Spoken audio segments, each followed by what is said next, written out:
आप देख रहे हैं सिटी इंडिया न्यूज चैनल हक की आवाज। अस्सलामुअलैकुम नाजरीन, मैं Mohammad Afzal City India News में आपका इस्तकबाल करता हूं।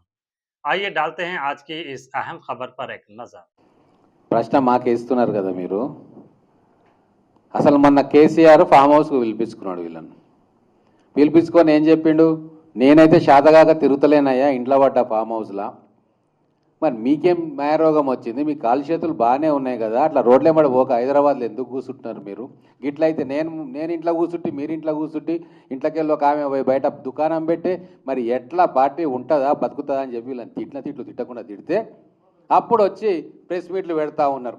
మర్చిపోయిన పాలమూరు ప్రాజెక్టును, వాళ్ళు పొందబెట్టిన పాలమూరు ప్రాజెక్ట్ని మళ్ళీ ఒకసారి ప్రజల్లోకి తీసుకొచ్చి ఓట్లు మేము కూడా ఉన్నాం లైవ్లో అని చూపియనీకే ఒక నాటకం ఆడుతూ ఉన్నారు. ఇది మొత్తం మా మహబూబ్నగర్ ప్రజలందరికీ కూడా తెలుసు.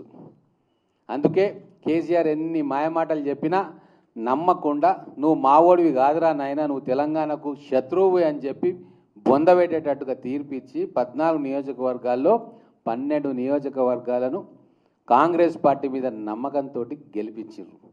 అందుకే వాళ్ళకు ప్రశ్న అడగండి.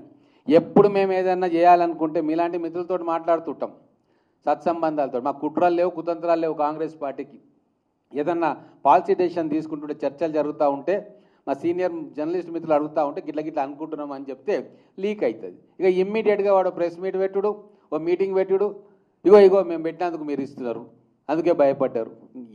ఎవరు భయపడతా ఉన్నారు? మోడీ వస్తే శూన్యకే రావు, పార్లమెంట్లో వాళ్ళ బిల్లులన్నీ పాస్ చేస్తావు.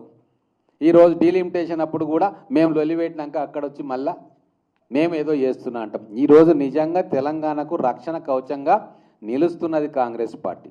తెలంగాణ ప్రజల ఆత్మగౌరవాన్ని, తెలంగాణలో పారే నీళ్లను మీ పదవుల కోసం అమ్ముకున్న చరిత్ర బీఆర్ఎస్ పార్టీ నాయకుడు కేసీఆర్ది. కాబట్టి వాళ్లకు మాకు అసలు పొంతన లేదు, పోలిక లేదు. మేము బయలుదేరినాం కాబట్టి తెలంగాణ వచ్చింది. ఈరోజు మళ్ళీ మేము అధికారంలో ఉన్నాం కాబట్టి పెండింగ్ ప్రాజెక్టులు అన్నిటినీ కూడా కడతాం. అది కూడా వాళ్ళలాగా కూల్చే ప్రాజెక్టులు కట్టం, నిటారుగా 70-80 సంవత్సరాలు నిలబడే ప్రాజెక్టులను కట్టినాం. మళ్ళీ